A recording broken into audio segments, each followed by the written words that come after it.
Ahora sí, bienvenidos a todos, buenos días a todos. Es un gozo poder estar otra vez aquí en la iglesia con cada uno de ustedes de manera presencial algunos y otros de forma digital.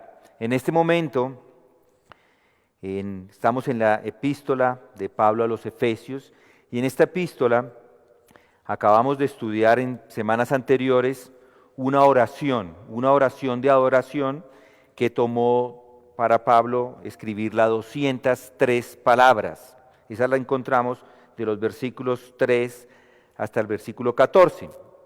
En esta oración Pablo está celebrando que ellos son salvos, está haciendo una celebración por la bendición de la salvación. Eso es lo que él celebra, por la elección que el Padre hizo, por la redención que hizo el Hijo y por el sello que se le dio a los cristianos por medio del Espíritu Santo.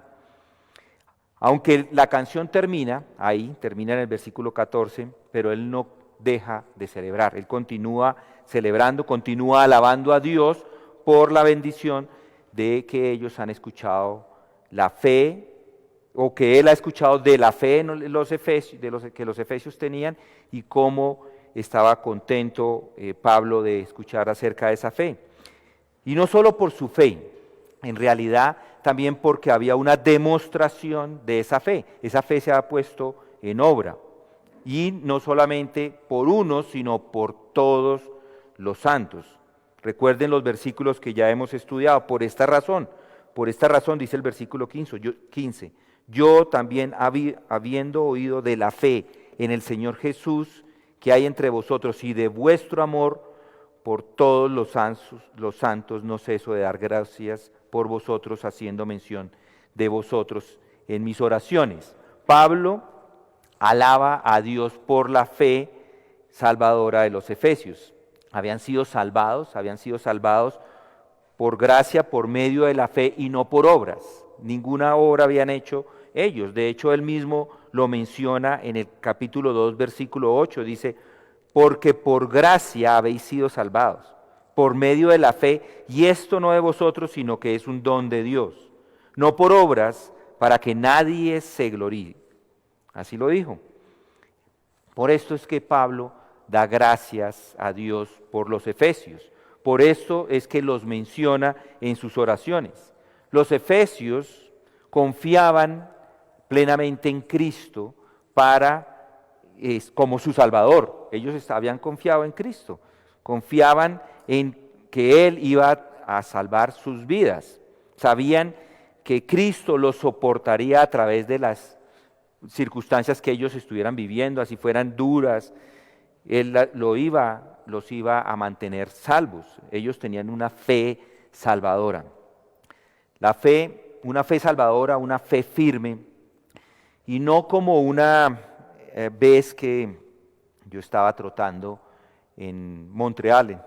En ese tiempo vivíamos allí. Cuando trotaba en la época que hacía mucho frío, veía a la gente alrededor del río. Montreal está en una isla, en el medio de un río, y ese río se congelaba y las personas caminaban por el hielo, encima del hielo.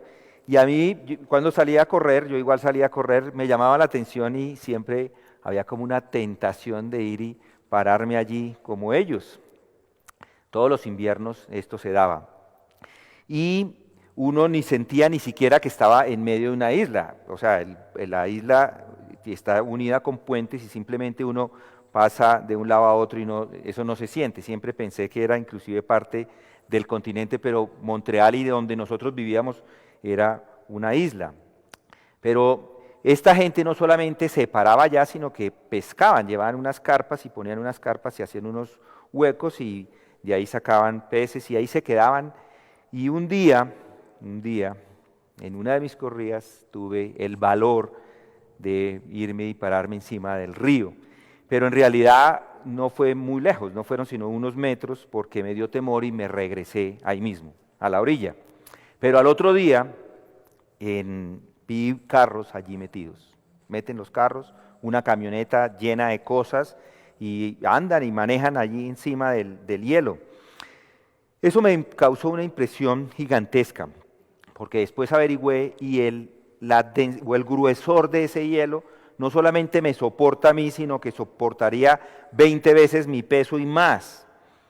Todo, lo soporta todo. Hubiera podido ese día haber llevado hasta unos patines de hielo y haberme montado, hubiera hecho, pero mi temor no me dejó. Mi temor no me dejó, pero eso no es la forma de los efesios. Los efesios sí confiaban plenamente en que Cristo les había salvado y podía sostenerlos completamente. Ellos lo sabían y descansaban en eso, en que Jesucristo estaba por debajo de ellos sosteniendo esa fe. Por esto es que Pablo da gracias a Dios, porque Dios había salvado a los efesios y ellos confiaban todas sus vidas a Cristo. Tenían confianza en la salvación, tenían fe y estaban seguros de que Dios había hecho esto en sus vidas. Y además de esa fe, que era una fe para ejemplar, tenían amor por todos los santos. Esto ya lo hemos estudiado. Por esto también Pablo da gracias porque ellos practican esa fe. La iglesia de Efesios no solo tenía entonces esa fe en Cristo, sino que también demostraban esa fe con una vida cotidiana, no solo con unos pocos, sino con todos los santos, dice ahí el texto. Lo demostraba con todos los ciudadanos o con ciudadanos, digamos así, que son cristianos, los amaban a todos. Y la razón de que Pablo dice esto y que es tan llamativo para nosotros es por supuesto porque a menudo no es cierto que en los círculos cristianos las personas amen. Muchas veces nos llenamos de mucha teología, ¿no les parece? Mucha teología, tanta teología que nos olvidamos de algo muy importante y es lo que va al lado o de la mano de la teología y es el amor. Tenemos tanta teología que algunos hasta nos odian por esto. Nos odian por nuestra teología. Y mis hermanos, yo les pregunto, ¿y por qué alguien odiaría a otro que sabe mucho acerca de Dios? ¿Por qué alguien lo odiaría? Y la respuesta es porque su teología no es una teología en práctica. No se expresa en amor. Si hay solo teología y no hay amor, es una teología que no sirve. En vez de amarles, les odian. Y si alguien es muy bueno conociendo todos los detalles de la teología, pero no tiene amor, es como lo que aprendimos el miércoles en la clase. Si yo hablara en lenguas humanas y angélicas, pero no tengo amor, he llegado a ser como metal que resuena o címbalo que retiñe. Si tuviera el don de profecía y entendiera, oigan esto, todos los misterios y todo conocimiento, y si tuviera toda la fe como para trasladar montañas, pero no tengo amor, nada soy. Y si diera todos mis bienes para dar de comer a los pobres, y si entregara mi cuerpo para ser quemado, pero no tengo amor, de nada me aprovecha. Primera de Corintios 13, del 1 al 3.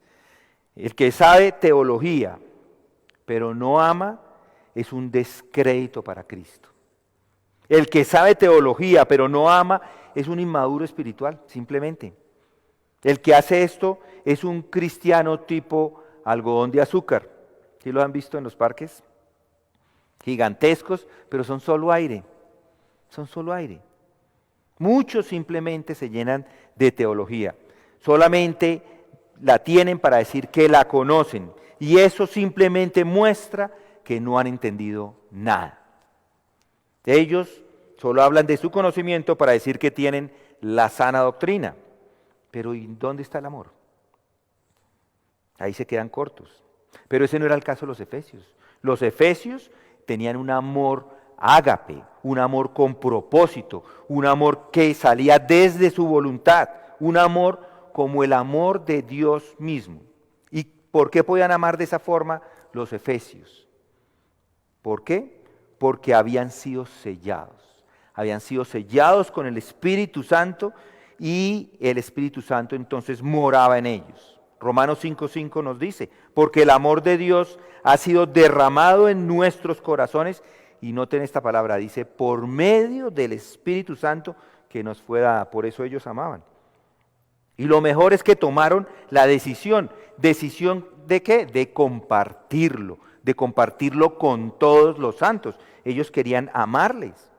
Pero lo más interesante es que no eran así antes de creer. Así no eran ellos. Antes de que llegara el Espíritu Santo, ellos eran como cualquier otra persona del mundo.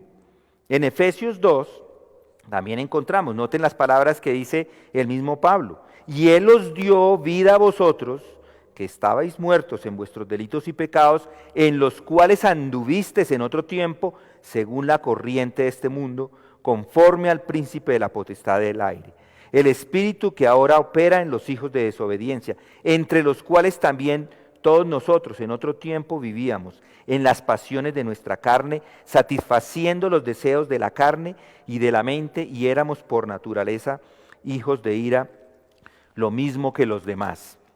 Antes eran personas que egoístas, inhumanos, solamente estaban pensando en ellos mismos, pero ya no más, ya no era más esto con los efesios, ya no tenían más de esto ellos. Ellos ahora se cuidaban los unos a los otros, proveían para las necesidades de los otros, perdonaban los pecados de los otros, cada uno en amor, vivían el mandamiento de Jesús, un mandamiento nuevo os doy, que os améis los unos a los otros, que como yo os he amado, así también améis los unos a los otros. En esto conocerán, dice Juan también, que todos sois mis discípulos, si os tenéis amor los unos por los otros. La iglesia de Éfeso lo sabía, y como resultado muchos habían llegado a los pies de Cristo. Entonces, con la fe y el amor, Pablo está resumiendo todo lo que los cristianos necesitaban saber. Así que cuando la fe y el amor están emparejados en una iglesia, tenemos algo por lo que dar gracias a Dios. Esa es la esperanza de nuestra iglesia, que no solamente sea llena de doctrina, sino que esté llena de doctrina y amor. Las dos cosas no pueden ser separadas, son indivisibles. No se pueden separar. Y por eso podemos dar gracias a Dios como lo hace Pablo. No ceso de dar gracias por vosotros, haciendo mención de vosotros en mis oraciones. Su acción de gracias siguió y siguió al ver esa efervescencia de amor y doctrina juntos. Esto es algo hermoso. Eso es lo que nosotros esperamos de nuestra comunidad, que haya doctrina y amor juntos. Para poder dar gracias como daba Pablo. En Romanos 1:9 dice, me es testigo de cómo sin cesar hago mención de vosotros. Eso queremos hacer nosotros. Todo el tiempo dando gracias a Dios por vosotros, por la gracia de Dios que os fue dada en Cristo Jesús. Como dice 1 Corintios 1:4 o Filipenses 1:3 dice, doy gracias a mi Dios siempre que me acuerdo de vosotros, orando siempre con gozo en cada una de mis oraciones por vosotros. O Colosenses 1:3, damos gracias al Dios Padre de nuestro Señor Jesucristo, orando siempre por vosotros. O Filemón 4, doy gracias a mi Dios siempre haciendo mención de ti en mis oraciones. Eso es lo que quisiéramos nosotros hacer, dar gracias constantemente al ver a la iglesia que es firme en doctrina y que es firme en amor. Que nos emocionemos. Y yo les preguntaría, ¿se emociona usted al ver esto?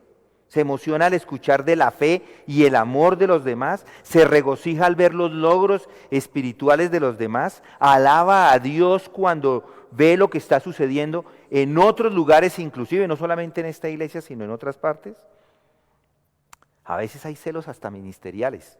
Muchos experimentan descontento porque ven a otros ejerciendo dones espirituales o que no tienen o simplemente que no se les ha dado la oportunidad. Se sienten a veces algunos verdaderamente heridos porque no pueden entender cómo otros tienen esos dones y no los tienen, ustedes o algunos de ustedes.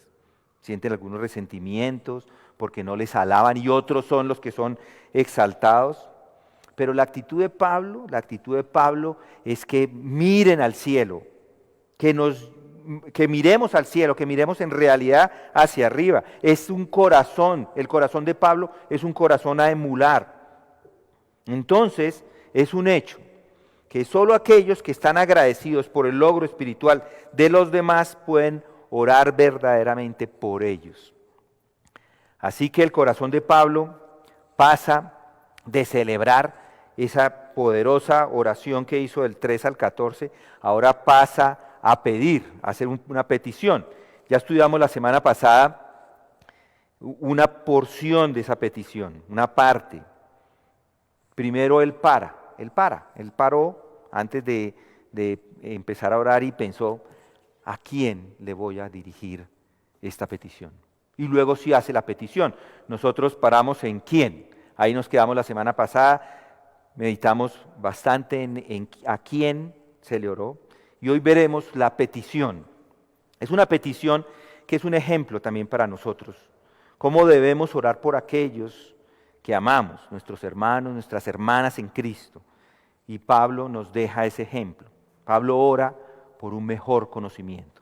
Esa es su oración, versículo 17. Dice, pidiendo que el Dios de nuestro Señor Jesucristo, el Padre de gloria, os dé espíritu de sabiduría y de revelación de un mejor conocimiento de Él. Él ora para que ellos tengan dos cosas ahí en ese versículo, por Sofía y por Apocaliptus. Ora por Sofía, que es sabiduría, y Apocaliptus, que es revelación. Sofía significa la verdadera percepción de los hechos, el verdadero conocimiento. Y Apocalipto es descubrir algo que está oculto. Nosotros tenemos el Apocalipsis, que es la revelación de Jesucristo. De ahí sale la palabra. Descubrir algo que antes estaba oculto. Entonces la sabiduría es la sabiduría que nosotros necesitamos para vivir y por eso es que está orando Pablo. Sabiduría que va más allá de la mente humana para entender un mejor conocimiento. Y Dios tiene que dar esa sabiduría no viene del hombre. Dios debe capacitar a las personas para entender quién es Él, para que tengan un mejor conocimiento de Él. Y Pablo está orando para que esto se dé. Y solo podemos entender a Dios si Dios nos da un espíritu de sabiduría y de revelación. Y ahora revelación o apocalipsis no es un conocimiento nuevo, no es dar conocimiento, sino revelar lo que ha sido escondido en el tiempo. Ahora el hombre, o al hombre, Dios tiene que darle esto porque el hombre no puede tampoco ver esa revelación por sí mismo. Los hombres no pueden conocer las cosas de Dios por su propia ingenuidad. Y Pablo dice, espíritu, noten ahí el texto, dice espíritu de sabiduría y de revelación. ¿De qué espíritu está hablando?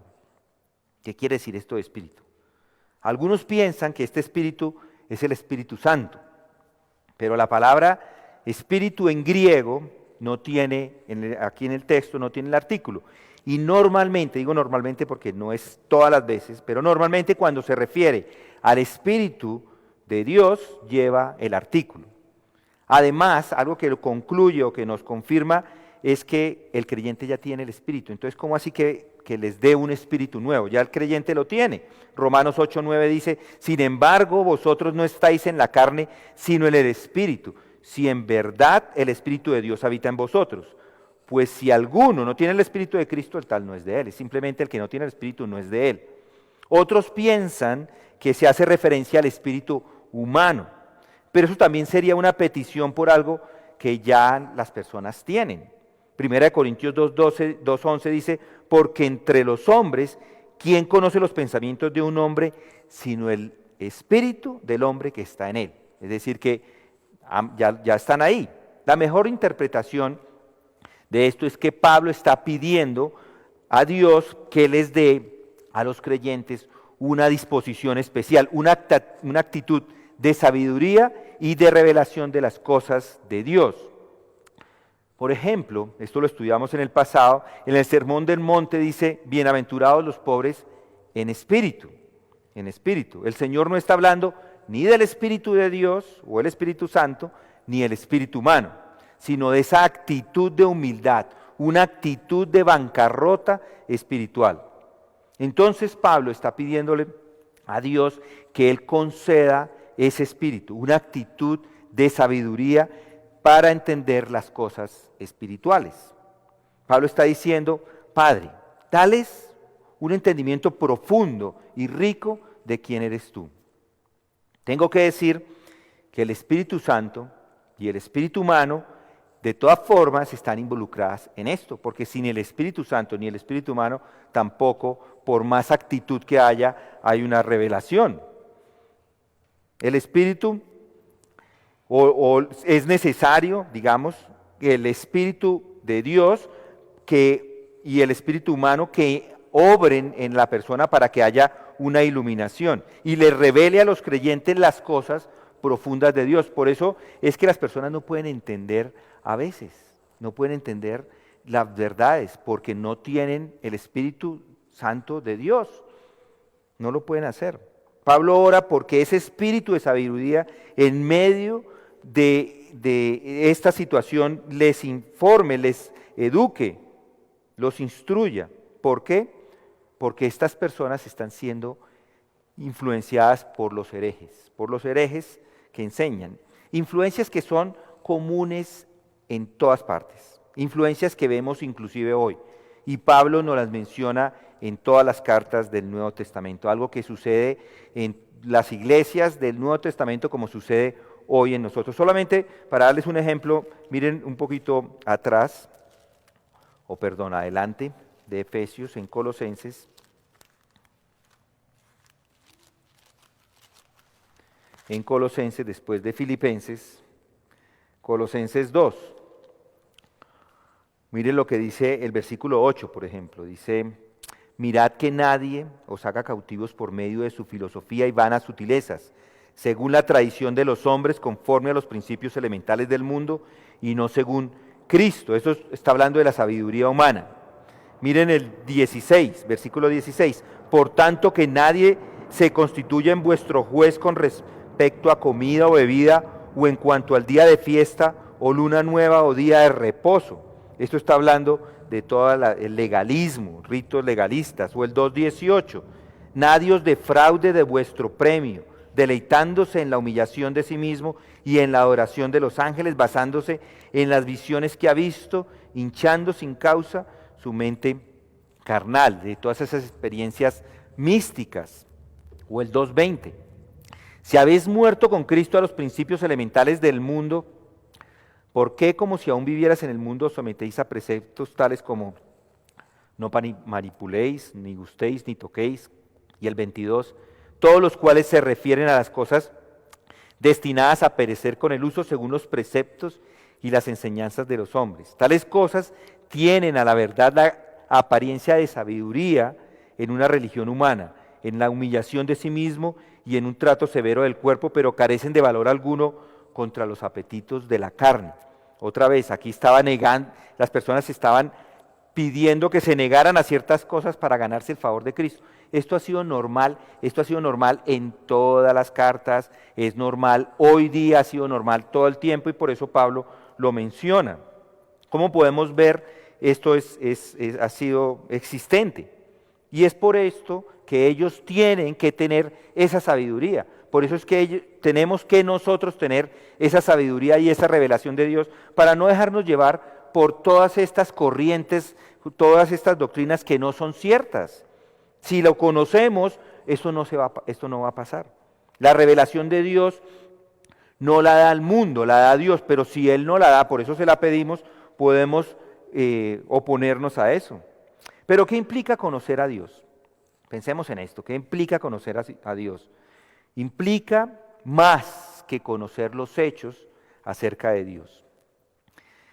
Sé yo algo de varias personas, sé de pastores, de personajes del deporte que no conozco. Sé dónde fueron a la escuela, sé en qué equipos juegan, ustedes saben que me gustan los deportes, sé de muchos de ellos en dónde están, conozco su historia cronológica, he leído de algunos pastores sus libros, conozco de algunas personas sus debilidades, fortalezas, pero no los conozco. Los hechos son útiles, pero no son suficientes. Conocer a Dios implica más que un conocer pasajero. Hace 20 años conocí al presidente Álvaro Uribe. Estábamos en una reunión de empresarios en ese momento que hice parte, estaba en Cartagena, nos invitó ProExport Canadá, porque en ese entonces nosotros importábamos diferentes telas de diferentes países para venderlas en Canadá, y ellos querían promocionar a Colombia. Lo saludé, lo escuché, vi qué tan alto era, él conversó con nosotros por unos minutos. En otra ocasión conocí a Albert Moller, el director del Seminario Bautista del Sur, un hombre muy conocido en la Iglesia Ortodoxa. Lo saludé, estábamos en una conferencia a la que asistí, estábamos promocionando el seminario de másters en ese momento, se acercó al stand y conversamos un poco, y así he conocido a algunas personas, pero no les conozco. No les conozco íntimamente. Una vez íbamos en la autopista con mi esposa y pasó Jay Leno, no sé si ustedes lo conocen, es un comediante, y nosotros ¿qué hicimos? Le tomamos una foto. Eso fue todo. No le conocemos, no le conocemos. Vi cómo las personas hablan, de pronto cómo se visten, pero no les conozco, simplemente les saludamos. Pero conocer verdaderamente a otro debe haber un conocimiento íntimo y un intercambio mutuo. Muchos creen que conocen a alguien porque simplemente han hablado con esa persona alguna vez, porque se han tomado la foto con él. De hecho, la ponen en su perfil de Facebook para que otros piensen que le conocen, pero no es así. No lo conocen. Tal vez se los presentaron en alguna ocasión y pudieron tomarse la foto, pero no le conocen. Técnicamente no le conocen.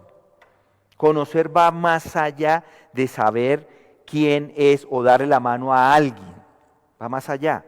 Es igual con Dios. Conocer a Dios va más allá de decir yo le conozco, yo sé quién es Dios. Hay muchas personas que hablan de Dios y dicen yo conozco a Dios, pero no le conocen. La palabra conocer que se usa en la versión, en la traducción del Antiguo Testamento al griego, la LXX, en hebreo es yada. Y yada a menudo expresa intimidad sexual. El hombre conoció a Eva, su mujer, y ella concibió y dio a luz a Caín. Si hacemos un paralelo espiritual con esto, Dios conoce íntimamente a aquellos que tienen la vida eterna. Trágicamente, hay muchas personas religiosas que creen que son cristianos y sin embargo ni conocen a Dios ni conocen a Cristo. Y Jesús advierte de estas personas. Muchos me dirán en aquel día, Señor, Señor, ¿no profetizamos en tu nombre y en tu nombre echamos fuera demonios y en tu nombre hicimos milagros? Y entonces les declararé, jamás os conocí, apartados de mí lo que practicáis inequidad. Así que la pregunta que debo hacer es, ¿conoce usted realmente a Dios? ¿Es usted de Él? ¿Está con ustedes? ¿Está Cristo con ustedes? ¿Le conoce? Gálatas 4:9 dice, pero ahora que conocéis a Dios, o más bien, dice Pablo, que sois conocidos por Dios, ¿cómo es que os volvéis otra vez a las cosas débiles, inútiles y elementales a las cuales deseáis volver a estar esclavizados de nuevo? O 1 Corintios 8:3, pero si alguno ama a Dios, ese es conocido por Él. Entonces le pregunto otra vez, ¿hay un intercambio íntimo entre usted y Él? Por supuesto los efesios conocían a Dios, pero Pablo está orando para que le conozcan mejor. Esa palabra griega para conocimiento es gnosis, pero aquí la palabra no solamente está gnosis, sino que tiene algo antes que es una preposición, epignosis. Pablo pide una epignosis, un conocimiento real y pleno, un conocimiento profundo. Esa palabra, vengan conmigo a Romanos, si creería yo que estaban en Colosenses, vamos a Romanos ahora, Romanos 3:20, Dice, porque por las obras de la ley ningún ser humano será justificado delante de él, pues por medio de la ley viene el epignosis del pecado o el conocimiento del pecado. Y en 1 Corintios 13, 12, ahora 1 Corintios 13, 12, dice, porque ahora vemos por un espejo veladamente, pero entonces veremos cara a cara. Ahora conozco gnosis, pero entonces epignosis, conoceré plenamente como he sido conocido. Pablo quiere que sus amados efesios, su iglesia, que están tan llenos de fe y amor, además tengan un conocimiento profundo de quién es Dios. Y entonces aquí Pablo está poniendo el énfasis en la necesidad de la iglesia de la sabiduría de Dios, que ellos la conozcan. A diferencia de lo que el mundo está proclamando. El mundo, ¿qué dice? Conócete a ti mismo, conózcanse a sí mismo, y ese es el enfoque de muchos. Tal vez muchos, inclusive en nuestro medio, cristianos o que se llaman cristianos, han comprado esa moto, se las vendieron. Creen que eso es lo que deben saber. Están ocupados por mantener un conocimiento propio de sí mismos, mejorar su psicología gestalt, el todo, su conocimiento de todo su ser en lugar de conocer a Dios. Como resultado, se atrofian en su crecimiento. Ellos, en vez de respirar este aire vital que encontramos en las Escrituras que viene del cielo, cierran las ventanas, las puertas y se asfixian con su propio aliento. Están respirando una y otra vez su propio aliento y ahí no hay vida. La gran necesidad de la iglesia es conocer a Dios, una epignosis, conocerlo de forma profunda, un mejor conocimiento de Él, un conocimiento más profundo, más completo de quién es Dios. Y esa es la clave de nosotros en esta vida, eso es lo que debemos hacer, buscar conocer más de Él. Debemos leer las Escrituras con la vista puesta en conocerlo más. Debemos escuchar las predicaciones con esto en mente. ¿Cómo puedo conocer con eso más a nuestro gran Dios? Debemos orar para que ese sea el propósito de la iglesia, conocerle más, para que usted y yo le conozcamos mejor. Y esa es la oración de Pablo, es un ejemplo. También pienso que es una ordenanza para todos. Orar para que eso se dé. Bueno, ¿y qué es lo que Pablo pide en favor de los creyentes? Para que lo conozcan mejor, y ahí lo encontramos en el versículo, regresemos a Efesios, en el versículo 18. Él quiere que conozcan, que entiendan la esperanza de su llamamiento, las riquezas de su gloria, entiendan su poder y entiendan su persona.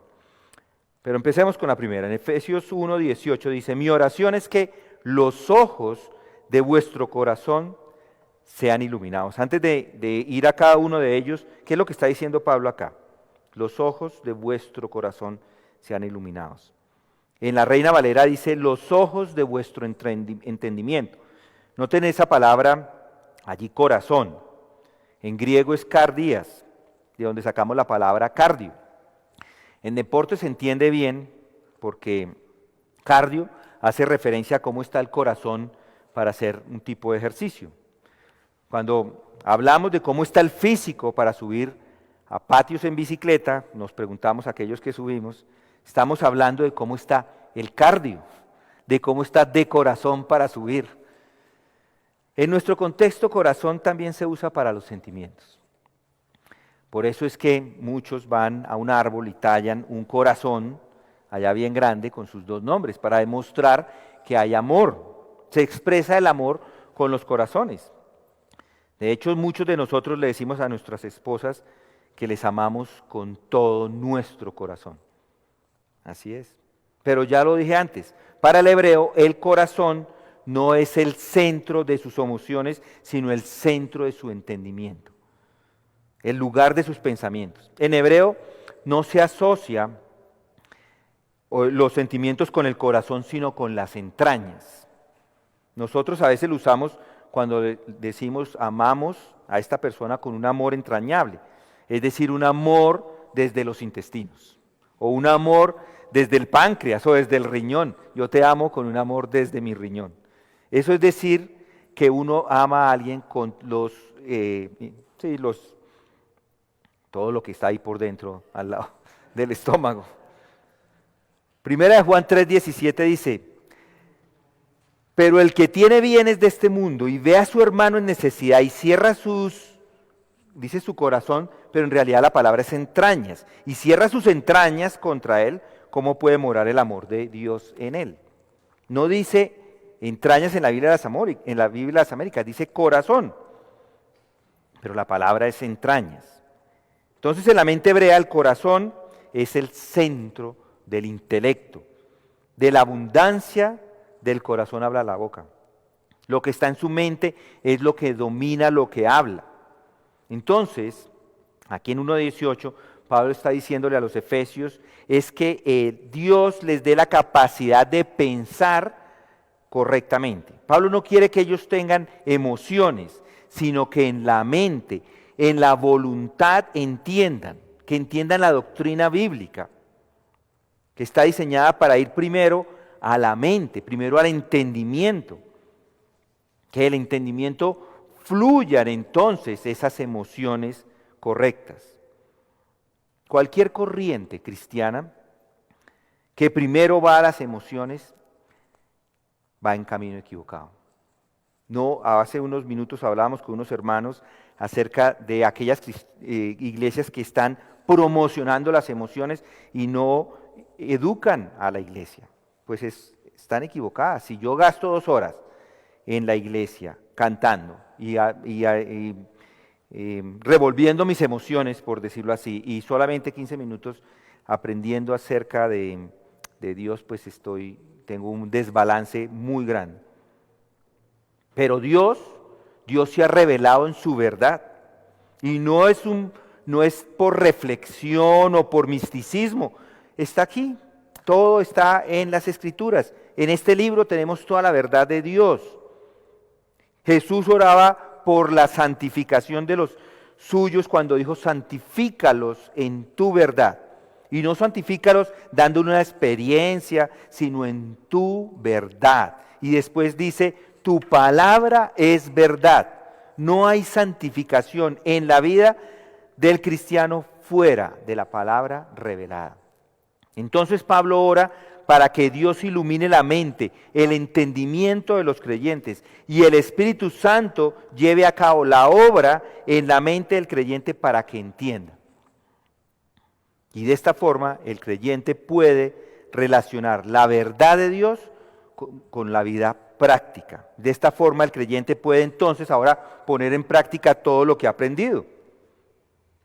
Yo recuerdo que cuando Dios me salvó, empecé a estudiar la Biblia y a escuchar predicaciones, que seguramente les ha pasado también a muchos de ustedes. Podía pasar horas y horas escuchando y leyendo. Antes de eso nunca fui un lector voraz ni nada por el estilo. Pero cuando Dios abrió mi mente, no había nada que saciara ese deseo por conocerle más y más. En ese momento trabajaba por turnos, era un trabajo más bien mecánico. Así que escuchaba varias veces la Biblia leída, escuchaba sermones, a veces repetía y repetía los mismos sermones, pero nada me saciaba por conocer más a Dios. No había nada que saciara ese deseo. Y eso es lo que hace el Espíritu Santo en todos nosotros. Toma la información de la palabra y la hace arder en nuestras mentes, abriendo las Escrituras para que las entendamos. Y eso al final se convierte en práctica, porque si hay solo teología y no hay práctica, pues no, es simplemente inmadurez, como lo dije. Esas verdades no solo nos animan a conocer más a Él, sino a vivir vidas piadosas. Entre más conozco, mejor quiero vivir para Él. Entonces Pablo en 1:18 nos dice que los ojos de nuestro corazón, nuestra mente sean alumbrados. ¿Para qué? para entender. ¿Para entender qué? Primero, la esperanza de su llamamiento. Primero, la esperanza. Pablo quiere que tengamos una mejor visión de la esperanza a la que Él nos ha llamado. Nuestra esperanza tiene su fuente en nuestra elección, que tuvo lugar antes de la creación del mundo, Efesios 1:4. Estamos sellados nosotros por el Espíritu Santo, ese es el pago inicial, esas son las arras de lo que está por venir. Esta esperanza es esa gran esperanza que se va a manifestar cuando estemos en la gloria con Cristo. Romanos 5:2 dice, y nos gloriamos en la esperanza de la gloria de Dios. Y Colosenses 3:4 dice, y sí hijos, también herederos, herederos de Dios y coherederos con Cristo, si en verdad padecemos con Él, a fin de que también seamos glorificados con Él. Cuando Cristo, nuestra vida, sea manifestado, entonces vosotros también seréis manifestados con Él en gloria. Esa es la esperanza. Pablo está orando para que a ellos se aferren a esa gigantesca esperanza. Y la esperanza es lo opuesto a la desesperación. La esperanza respira optimismo. Vamos a estar con Cristo en el auditorio final del universo. Y nuestra fotografía que se va a tomar con Él, que si quiere tomarse con Él, le va a tomar, pero no solamente de un conocimiento parcial o superficial, sino un conocimiento íntimo, como si fuera su amigo de toda la vida. Amados, ahora somos hijos y aún no se ha manifestado lo que debemos ser, pero sabemos que cuando Él se manifieste, seremos semejantes a Él porque le veremos como Él es. Esa es la esperanza. Él quiere que entiendan la esperanza de su llamamiento y también quiere que entiendan, segundo, las riquezas de su gloria. Las riquezas de su gloria ahí en el versículo 18. Pablo está hablando de riquezas futuras en gloria que ya son nuestras y no hay palabras para describirlas. Esas riquezas de su plan que comenzó cuando fuimos elegidos, que fuimos predestinados, adoptados, redimidos y finalmente entramos en el gozo de la gloria con Cristo. Son riquezas, fuimos llamados para este futuro glorioso cuando finalmente seremos conformes a la imagen de su Hijo. Pablo dice en ese versículo 18, que los ojos de nuestro corazón, nuestra mente sean alumbrados para entender ahora el tercero, que entiendan su poder. Entonces ya tenemos la esperanza de su llamamiento, las riquezas de su gloria y que entiendan su poder. Miren el versículo 19. ¿Y cuál es la extraordinaria grandeza de su poder para con nosotros los que creemos conforme a la eficacia de la fuerza de su poder?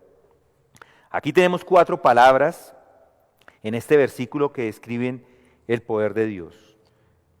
Su poder, ahí al principio del versículo 19.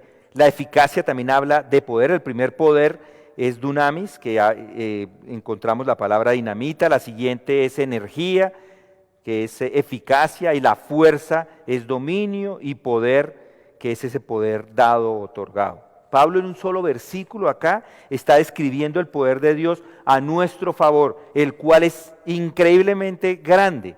Se le mire por donde se le mire. Tenemos poder para evangelizar, ese poder dunamis. No me avergüenzo del evangelio porque es el poder de Dios para salvación. Tenemos ese poder. Tenemos poder de Dios para sufrir y soportar cualquier cosa que nos suceda. Pero tenemos este tesoro en vasos de barro para que la extraordinaria grandeza del poder de Dios, del poder sea de Dios y no de nosotros. Es lo que dice 2 Corintios 4:7. Afligidos en todo, pero no agobiados. Perplejos, pero no desesperados. Perseguidos, pero no abandonados. Derribados, pero no destruidos. Tenemos ese poder.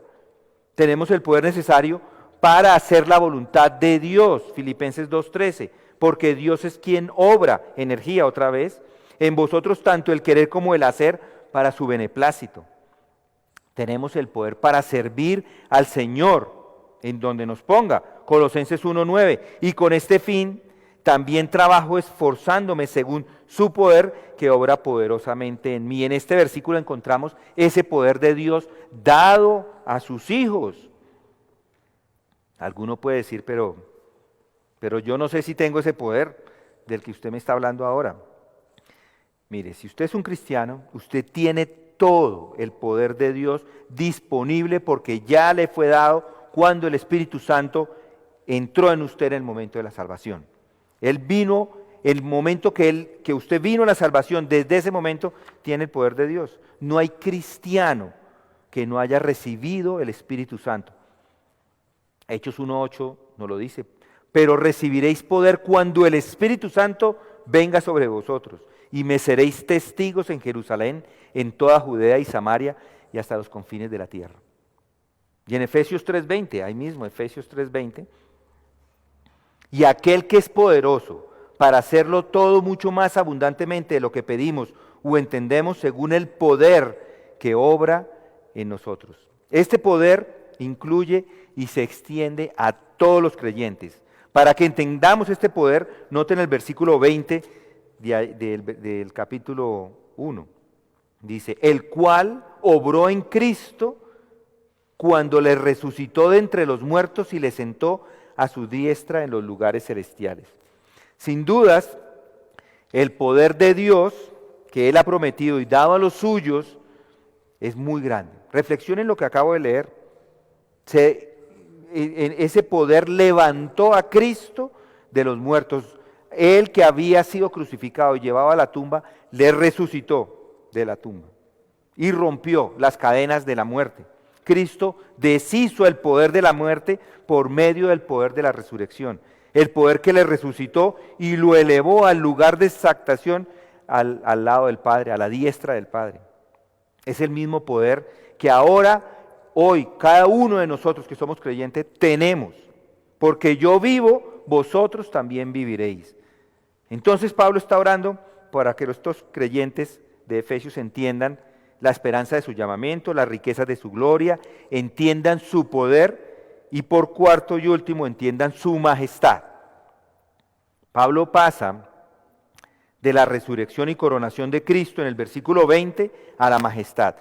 Miren lo que dice, y le sentó a su diestra en los lugares celestiales, muy por encima de todo principado, autoridad, poder, dominio y de todo nombre que se nombra, no solo en este siglo, sino también en el venidero. Y todo sometió bajo sus pies, y a él le dio por cabeza sobre todas las cosas a la iglesia, la cual es su cuerpo, la plenitud de aquel que lo llena todo en todo. Su poder es igualado por su majestad. Él es el Señor de señores, Él es el Rey de reyes. En 2 de Timoteo vemos cómo Timoteo, un joven, se sentía desalentado por lo enorme o la grandeza de su responsabilidad y posiblemente estaba acobardado porque el ministerio trae demandas y Pablo le escribe esta carta de 2 Timoteo y le dice, acuérdate de Jesucristo resucitado de entre los muertos descendientes de David conforme a mi evangelio. 2 de Timoteo 2:8. Timoteo recuerda quién es el que vive en ti. Él es el que resucitó. Él es el Dios quien resucitó, el Dios exaltado. Él es la majestad, recuerde eso. Pablo está pidiéndole a los cristianos que comprendan la grandeza de la majestad del Señor en su lugar de exaltación, que lo entiendan, que está por encima de todo principado, de toda autoridad. Esto de principado, esta palabra quiere decir el líder o el líder principal, digamos. Autoridad, el líder secundario. Entonces está por encima de los primeros y por encima de los segundos. El apóstol dice, Jesucristo está por encima de todos los principados, buenos y malos, primeros y segundos, ángeles de Dios y ángeles caídos. Todos están bajo el dominio de Dios. Y todas estas referencias con rango de autoridad nos muestran que el poder de Cristo está no solamente con Él, sino está dado a cada uno de nosotros. Nadie puede ser derrotado. El creyente no puede ser derrotado por ningún otro poder.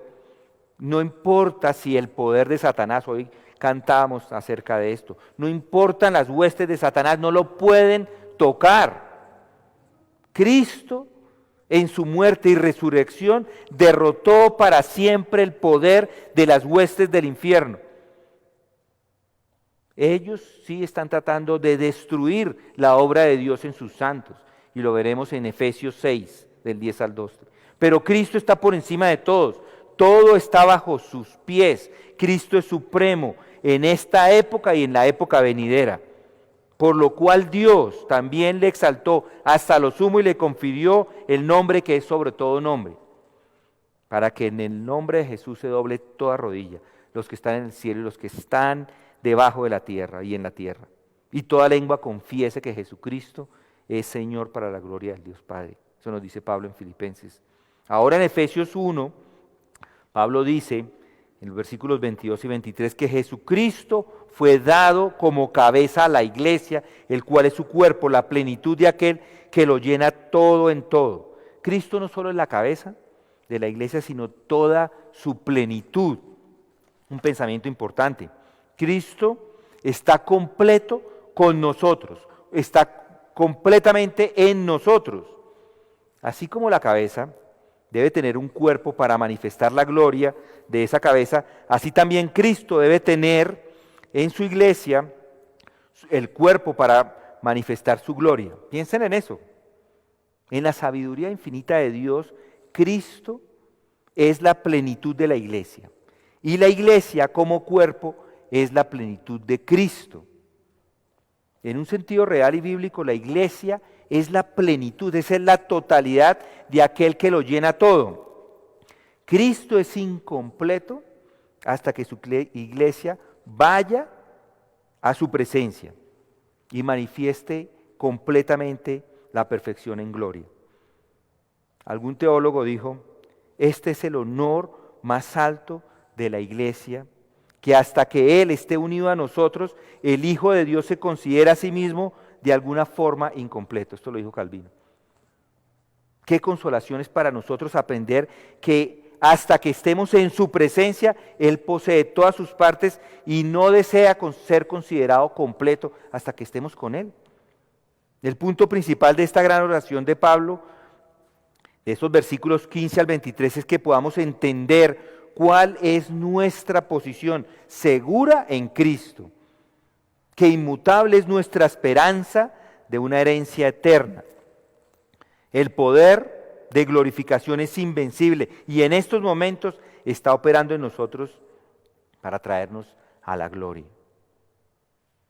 Mi pregunta, esto nos está hablando a todos los que somos creyentes, pero hay algunos de ustedes que puede que no lo sean. Si usted no es de Él,